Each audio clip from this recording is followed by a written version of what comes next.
जाते हैं, ऐसे ही ये दुर्योधन आदि सभी लोग मोहवश अपना नाश करने के लिए बड़ी तेजी से दौड़ते हुए आपके मुखों में प्रविष्ट हो रहे हैं और आप भी अपने प्रज्वलित मुखों के द्वारा सबको खाते हुए चारों तरफ से बार-बार चाट रहे हैं।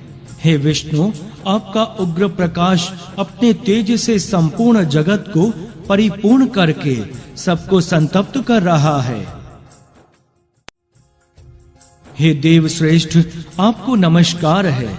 आप प्रसन्न होइए। आदि रूप आपको मैं तत्व से जानता हूँ। मुझे यह बताइए कि उग्र रूप वाले आप कौन हैं केशव? भगवान बोले, मैं संपूर्ण लोकों का नाश करने वाला बड़ा हुआ काल हूँ। आप यहाँ क्यों आए हैं भगवान? इस समय मैं इन सब लोगों का संहार करने के लिए यहाँ आया हूँ। यहाँ आपसे कोई बचेगा कि नहीं केशव? तेरे प्रतिपक्ष में जितने योद्धा लोग खड़े हैं, वे सब तेरे युद्ध किए बिना भी नहीं रहेंगे। ये सब के सब मेरे द्वारा पहले से ही मारे हुए हैं। इसीलिए तू युद्ध के लिए खड़ा हो जा और यश को प्राप्त कर तथा शत्रुओं को जीतकर धन धान्य से संपन्न राज्य को प्राप्त कर। तो फिर मुझे युद्ध करने की क्या जरूरत है? हे सव्यसाचीन, तू केवल निमित्त मात्र बन जा। परंतु महाराज, भीष्म, द्रोण, जयद्रथ, कर्ण आदि शूरवीरों पर विजय कैसे होगी केशव? भीष्म, द्रोण, जयद्रथ, कर्ण तथा और भी जितने शूरवीर हैं, वे सब मेरे द्वारा पहले से ही मारे हुए हैं। उन मेरे द्वारा मारे हुए शूरवीरों को ही तू मार। अतः तू भयभीत मत हो और युद्ध कर। युद्ध में तू संपूर्ण शत्रुओं को जीतेगा। इसके बाद क्या हुआ संजय? संजय बोले, भगवान, केशव के ऐसे वचनों को सुनकर भय से कांपते हुए अर्जुन हाथ जोड़कर नमस्कार करके और अत्यंत भयभीत होकर फिर प्रणाम करके गद्य गद्य वाणी से भगवान कृष्ण की स्तुति करने लगे। अर्जुन बोले, हे अंतर्यामी भगवान, आपके नाम गुण आदि का कीर्तन करने से यह संपूर्ण जगत हर्षित हो रहा है और अनुराग को प्राप्त हो रहा है। आपके नाम गुण आदि के कीर्तन से भयभीत होकर राक्षस लोग दसों दिशाओं में भाग रहे हैं और सिद्धों के समुदाय आपको नमस्कार कर रहे हैं। यह सब होना उचित ही है। यह सब उचित क्यों है अर्जुन? क्योंकि आप अनंत हैं, संपूर्ण देवताओं के मालिक हैं और इस जगत के आधार हैं। आप अक्षर स्वरूप हैं। आप सत भी हैं, असत भी हैं और सत असत से भी परे जो कुछ है वह सब आप ही हैं। हे महात्मन, आप गुरुओं के भी गुरु और ब्रह्मा जी को भी उत्पन्न करने वाले हैं। ऐसे आपके लिए वे सिद्धों के समुदाय नमस्कार क्यों नहीं करें? आप ही आदि देव और पुराण पुरुष हैं। आप ही इस संसार के परम आधार हैं। आप ही सबको जानने वाले और जानने योग्य हैं। आप ही सबके परम गंतव्य स्थान हैं। हे अनंत रूप, आपसे ही संपूर्ण संसार व्याप्त है। आप ही वायु, यमराज, अग्नि, वरुण, चंद्रमा, प्रजापति और पितामह ब्रह्मा जी के भी पिता हैं। इसीलिए आपको हजारों बार नमस्कार हो, नमस्कार हो और फिर भी आपको बार-बार नमस्कार हो, नमस्कार हो। हे सर्व, आपको सामने से नमस्कार हो, पीछे से नमस्कार हो, सब तरफ से ही नमस्कार हो। हे अनंत वीर्य, आप अमित विक्रम वाले हैं। आपने संपूर्ण संसार को व्याप्त कर रखा है, अतः सब कुछ आप ही हैं। हे भगवान, आपकी इस महिमा और स्वरूप को ना जानते हुए मैंने आपको सखा मानकर प्रमाद से अथवा प्रेम से बिना सोचे समझे हे कृष्ण, हे यादव, हे सखे इस प्रकार जो कुछ कहा है और हे अच्युत, चलते फिरते सोते जागते उठते बैठते खाते पीते समय में अकेले अथवा उन सखाओं कुटुंबियों आदि के सामने मैंने हंसी दिल लगी में आपका जो तिरस्कार किया है, उसके लिए मैं अप्रमेय स्वरूप आपसे क्षमा मांगता हूँ। आप ही इस चराचर जगत के पिता हैं, आप ही पूजनीय हैं और आप ही गुरुओं के महान गुरु हैं। हे असीम प्रभाव वाले भगवान, इस त्रिलोकी में आपके समान भी दूसरा कोई नहीं है। फिर आपसे अधिक तो कोई हो ही कैसे सकता है। इसीलिए शरीर से लंबा पढ़कर स्तुति करने योग्य आप ईश्वर को मैं प्रणाम करके प्रसन्न करना चाहता हूँ। जैसे पिता पुत्र के, सखा सखा के और पति पत्नी के तिरस्कार को सह लेता है, ऐसे ही हे देव आप मेरे द्वारा किए गए तिरस्कार को सह लीजिए। ठीक है भैया अर्जुन, अब तुम क्या चाहते हो? आपके ऐसे अपूर्व रूप को देखकर मैं हर्षित भी हो रहा हूँ और साथ ही साथ भय से मेरा मन व्याकुल भी हो रहा है। अतः हे देवेश, हे जगन्निवास, आप प्रसन्न हो जाइए और अपना वही देव रूप विष्णु रूप दिखाइए जो सिर पर मुकुट धारण किए हुए और हाथों में गदा चक्र शंख और पद्म लिए हुए है। मैं अब आपके उसी रूप को देखना चाहता हूँ। हे सहस्त्रबाहो, हे विश्वमूर्ते, आप उसी चतुर्भुज रूप से प्रकट हो जाइए। भगवान बोले, हे अर्जुन, मैंने बहुत प्रसन्न होकर अपनी सामर्थ्य से तुझे यह अत्यंत श्रेष्ठ तेजोमय सबका आदि और अनंत विश्व रूप दिखाया है, जिसको तुम्हारे सिवाय पहले किसी ने नहीं देखा। आपके इस विश्व रूप को मनुष्य किस साधन से देख सकता है भगवान? किसी भी साधन से नहीं। हे कुरु प्रवीर, मनुष्य लोक में तुम जैसे कृपा पात्र के सिवा इस तरह के रूप को कोई वेदाध्ययन, यज्ञ, दान, उग्र तपस्या और बड़ी-बड़ी क्रियाओं से भी नहीं देख सकता। परंतु भगवान, इस समय तो मैं आपके घोर रूप को देखकर बहुत भयभीत हो रहा हूँ। मैं क्या करूँ केशव? भैया, मेरा ऐसा घोर रूप देखकर तुझे भयभीत नहीं होना चाहिए और अपने में विमूढ़ भाव, मोह भी नहीं आने देना चाहिए। अब तू भय रहित और प्रसन्न मन वाला होकर मेरे उसी रूप को फिर देख।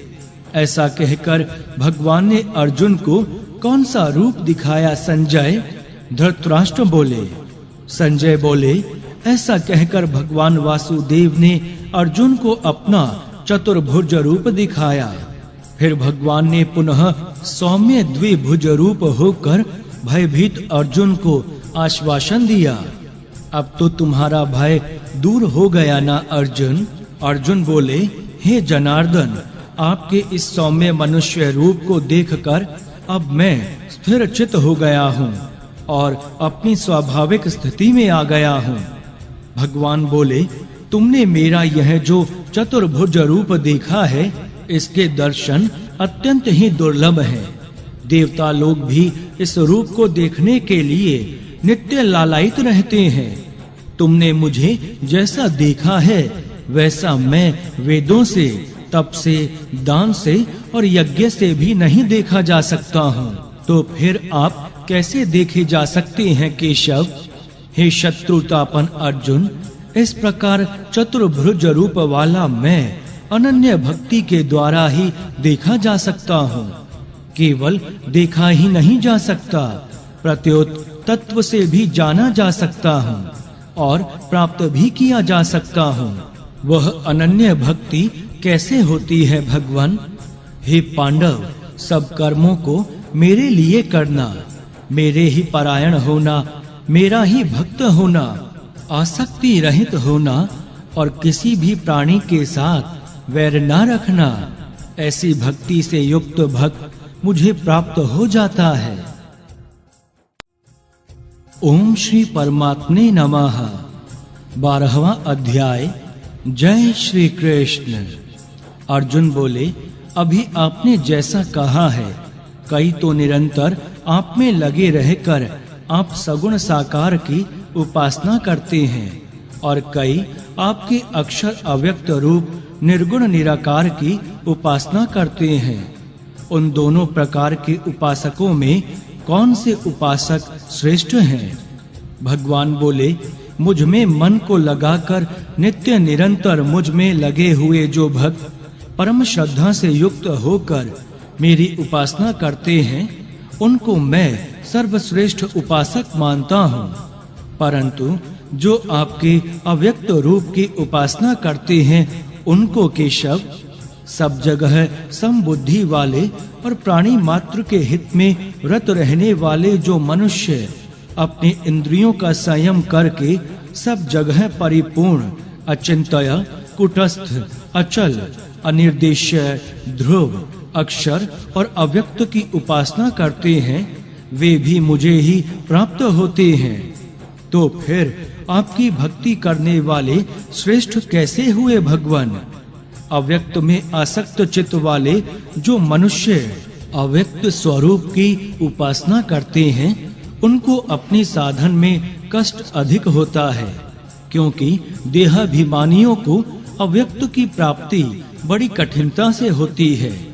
परंतु जो संपूर्ण कर्मों को मुझ में अर्पण करके मेरे परायण हो गए हैं और अनन्य भाव से मेरी ही ध्यान करते हुए मेरी ही उपासना करते हैं, हे पार्थ, उन मुझ में लगे हुए चित्त वाले भक्तों का मैं स्वयं मृत्यु रूप संसार सागर से बहुत जल्दी उद्धार करने वाला बन जाता हूँ। ऐसा भक्त मैं कैसे बन सकता हूँ भगवान? तू मुझ में ही मन को लगा और मुझ में ही बुद्धि को लगा। मुझ में ही मन बुद्धि लगाने के बाद तू मुझ में ही निवास करेगा, इसमें संशय नहीं है।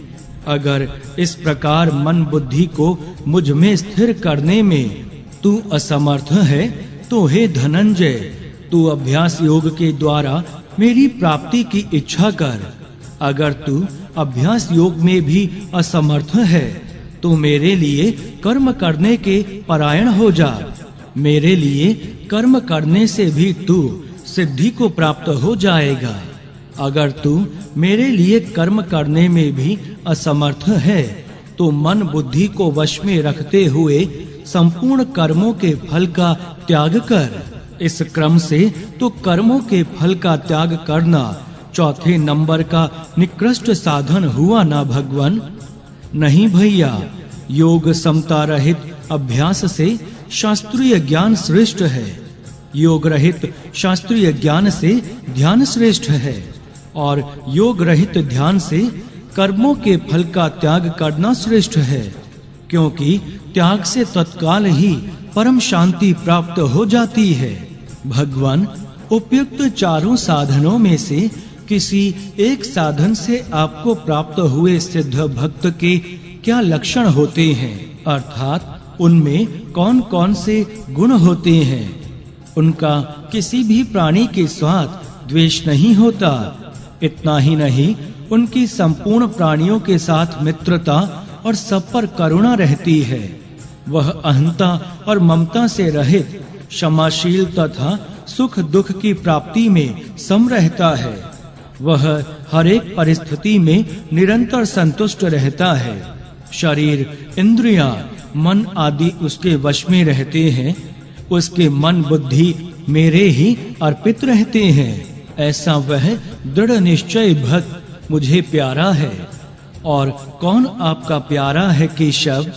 जिस भक्त से दूसरों को उद्वेग नहीं होता और जिसको खुद भी दूसरों से उद्वेग नहीं होता, ऐसा हर्ष, ईर्ष्या, भय और उद्वेग से रहित भक्त मुझे प्यारा है। और कौन आपका प्यारा है भगवान? जो अपने लिए किसी भी वस्तु, व्यक्ति आदि की आवश्यकता नहीं रखता, जो बाहर भीतर से पवित्र है, जो दक्ष है अर्थात चतुर है, अर्थात जिसके लिए मनुष्य शरीर मिला है, वह काम भगवान को प्राप्त करना उसने कर लिया है। जो संसार से उपराम रहता है, जिसके हृदय में हलचल नहीं होती, तथा जो भोग और संग्रह के लिए किए जाने वाले संपूर्ण कर्मों का सर्वथा त्यागी है, ऐसा भक्त मुझे प्यारा है।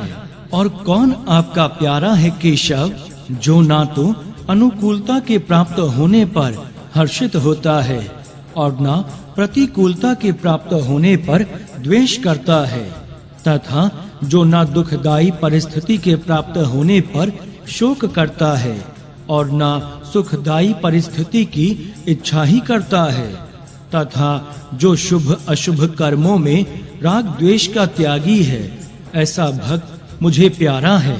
और कौन आपका प्यारा है भगवान, जो शत्रु मित्र मान अपमान अनुकूलता प्रतिकूलता और सुख दुख में समता रखने वाला और संसार की आसक्ति से रहित है, जो निंदा स्तुति को समान समझने वाला है, जो मननशील है, जो जिस किसी प्रकार से भी शरीर का निर्वाह होने में संतुष्ट है, जो रहने के स्थान तथा शरीर में भी ममता आसक्ति से रहित है और जो स्थिर बुद्धि वाला है, ऐसा भक्त मुझे प्यारा है। अभी तक तो आपने अपने सिद्ध भक्तों को प्यारा बताया, अब यह बताइए कि आपको अत्यंत प्यारा कौन है, जो श्रद्धा प्रेम पूर्वक मेरे परायण हो गए हैं और अभी कहे हुए सिद्ध भक्तों के लक्षणों का रुचि पूर्वक सेवन करने वाले हैं। ऐसे साधक भक्त मुझे अत्यंत प्यारे हैं। ओम श्री परमात्मे नमः। 13वां अध्याय। जय श्री कृष्ण। जो आपकी सगुण साकार रूप की उपासना करते हैं, वे तो आपको अत्यंत प्यारे होते हैं। अब यह बताइए कि जो आपके निर्गुण निराकार रूप की उपासना करते हैं, वे कैसे होते हैं भगवान? भैया, वे विवेकी होते हैं। विवेक किसका होता है भगवान? क्षेत्र और क्षेत्रज्ञ का। हे कुंती पुत्र अर्जुन, यह रूप से कहे जाने वाले शरीर को क्षेत्र कहते हैं और जो इस क्षेत्र को जानता है, उसी को ज्ञानी लोग क्षेत्रज्ञ अर्थात शरीरी कहते हैं। उस क्षेत्रज्ञ का स्वरूप क्या है? हे भारत, संपूर्ण क्षेत्रों शरीरों में क्षेत्रज्ञ शरीरी रूप से मैं ही हूँ, ऐसा तू जान। वह जानना क्या है भगवान? क्षेत्र अलग हैं और क्षेत्रज्ञ अलग हैं। इसको ठीक ठीक जानना ही मेरे मत में ज्ञान है। तात्पर्य है कि क्षेत्र की संसार के साथ एकता है और क्षेत्रज्ञ की मेरे साथ एकता है। इसका ठीक ठीक अनुभव करना ही मेरे मत में ज्ञान है। क्षेत्र और क्षेत्रज्ञ के ज्ञान के लिए कौन सी बातें जाननी आवश्यक होती हैं? 6 बातें जाननी आवश्यक होती हैं। क्षेत्र के विषय में 4 और क्षेत्रज्ञ के विषय में 2। वह क्षेत्र जो है जैसा है, जिन विकारों वाला है और जिससे पैदा हुआ है, तथा वह क्षेत्रज्ञ जो है और जिस प्रभाव वाला है, वह सब संक्षेप से तू मुझसे सुन। तो इसका विस्तार से वर्णन कहाँ हुआ है भगवान? ऋषियों ने, वेदों की ऋचाओं ने और युक्ति युक्त तथा निश्चित किए हुए ब्रह्म सूत्र के पदों ने इसको विस्तार से अलग अलग कहा है। वह क्षेत्र क्या है? मूल प्रकृति, समष्टि बुद्धि, महतत्व, समष्टि अहंकार, 5 महाभूत, 10 इंद्रियां, 1 मन और इंद्रियों के 5 विषय या 24 तत्वों वाला क्षेत्र है। वह क्षेत्र किन विकारों वाला है केशव? इच्छा, द्वेष, सुख दुख, शरीर, प्राण शक्ति और धारण शक्ति, इन 7 विकारों सहित यह क्षेत्र मैंने संक्षेप से कहा है। विकारों सहित क्षेत्र यह रूप से अपने से अलग कैसे दिखे भगवान? प्रथम, अपने में श्रेष्ठता के अभिमान का अभाव। द्वितीय, अपने में दिखावटीपन का ना होना। तृतीय, शरीर, मन और वाणी से किसी को किंचन मात्र भी दुख ना देना। चतुर्थ, क्षमा का भाव। पंचम, शरीर, मन और वाणी की सरलता। षष्ठम, ज्ञान प्राप्ति के लिए गुरु के पास जाकर उनकी सेवा आदि करना। सप्तम, शरीर और अंतःकरण की शुद्धि। अष्टम, अपने लक्ष्य से विचलित न होना। नवम, मन को वश में करना। दशम, इंद्रियों के विषयों से वैराग्य होना। एकादशम, अहंकार रहित होना।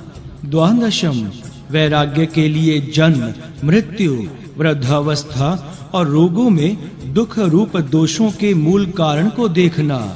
त्रयोदश, आसक्ति रहित होना। चतुर्दश, स्त्री पुत्र घर आदि में तल्लीन ना होना। पंचदश, अनुकूलता प्रतिकूलता की प्राप्ति में चित्त का सदा सम रहना। षष्ठदश, संसार से उपरति और मुझ में अव्यभिचारिणी भक्ति का होना। सप्तदश, एकांत स्थान में रहने का स्वभाव होना। अष्टदश, जन समुदाय में प्रीति का ना होना। नवम दश, परमात्मा की सत्ता का नित्य निरंतर मनन करना। विंशति, सब जगह परमात्मा को ही देखना। इन 20 साधनों से शरीर यह रूप से दिखने लग जाएगा। शरीर को यह रूप से अपने से अलग देखना ज्ञान है और इसके विपरीत शरीर को अपना स्वरूप देखना अज्ञान है। इस ज्ञान से प्राप्त होने वाला तत्व क्या है केशव? ज्ञेय तत्व परमात्मा है। मैं उस ज्ञेय तत्व का वर्णन करूंगा जिसको जानने से अमरता की प्राप्ति हो जाती है। उस ज्ञेय तत्व का स्वरूप क्या है केशव? वह आदि अंत से रहित और परम ब्रह्म है।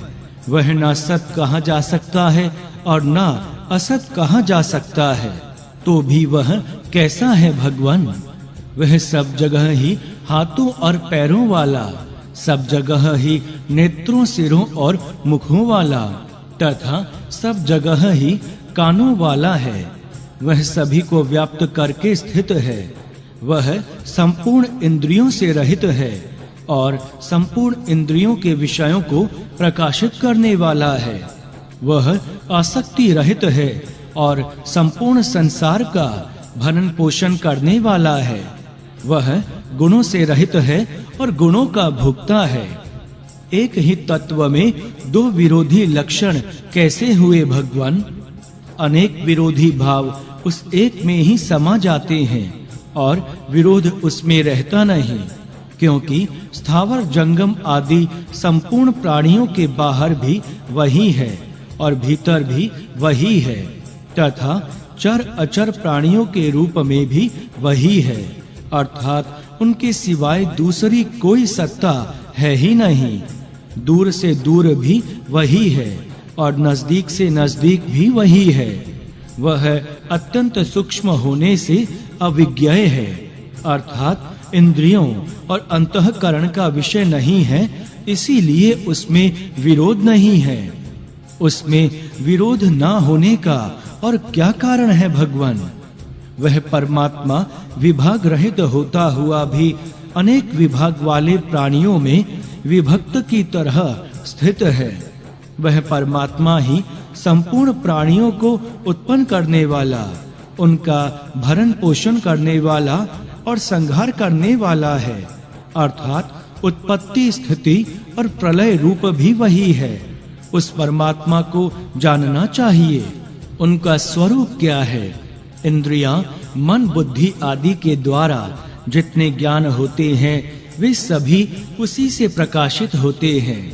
इसीलिए वह संपूर्ण ज्योतियों, ज्ञानों का भी ज्योति प्रकाशक है। उसमें अज्ञान का अत्यंत अभाव है। वह ज्ञान स्वरूप है, जानने योग्य भी वही है। वह ज्ञान साधन समुदाय से प्राप्त करने योग्य है। वह सबके हृदय में विराजमान है। और किस किस को जानना है और जानने का क्या महत्म्य है भगवान? क्षेत्र, ज्ञान और ज्ञेय, इन तीनों को जानना है, जिनका वर्णन मैंने संक्षेप से कर दिया है। इन तीनों को ठीक ठीक जानने वाला मेरा भक्त मेरे भाव को प्राप्त हो जाता है, अर्थात उसको मेरे साथ अभिन्नता का अनुभव हो जाता है। भक्त तो क्षेत्र, ज्ञान और ज्ञेय इन तीनों को जानकर आपसे अभिन्नता का अनुभव कर लेता है। पर जो साधक केवल ज्ञान मार्ग पर ही चलना चाहता है, उसके लिए क्या जानना आवश्यक है केशव? उसके लिए प्रकृति क्षेत्र और पुरुष क्षेत्रज्ञ, इन दोनों को वह अलग अलग जानना आवश्यक है। प्रकृति और पुरुष ये दोनों ही अनादि हैं।